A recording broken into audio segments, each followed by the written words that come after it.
وحساكا كبل عبمي بروسلس حرمتا midowga Yurub shirweynaha Soomaaliya laga hadlayo arrimaha horumarinta Soomaaliya dhinacyada amniga dhaqaalaha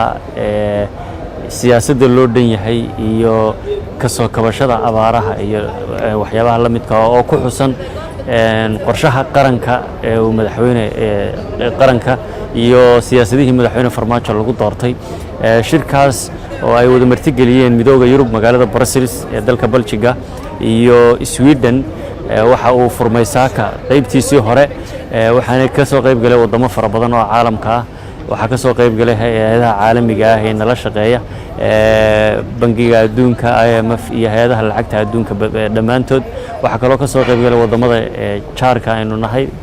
wadamada ciidamadu ka joogan Soomaaliya qaybtii hore waxa laga hadlay siyaasadda loo dhan yahay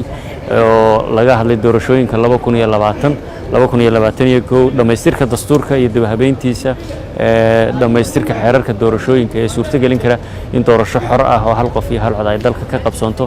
iyo arrimaha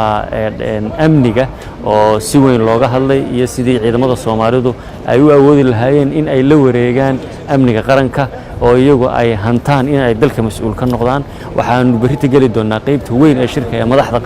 caalamku isugu iman doonaan oo uu furi doono madaxweyne Maxamed Cabdullaahi Farmaajo waxa kale oo shirka ka dhacay oo barbar socda shir doceed looga hadlayo barakacayaasha qaxoontiga iyo wixii la halmaala iyo ganacsatada Soomaaliyeed iyo doorka private sector-ku uu ku leeyahay horumarka dhaqaalaha iyo sidoo kale haweenka amniga doorka ay ku leeyihiin iyo dhalinyaradu shirku si fiican buu u socdaa maanta ilaa berri buu socon doonaa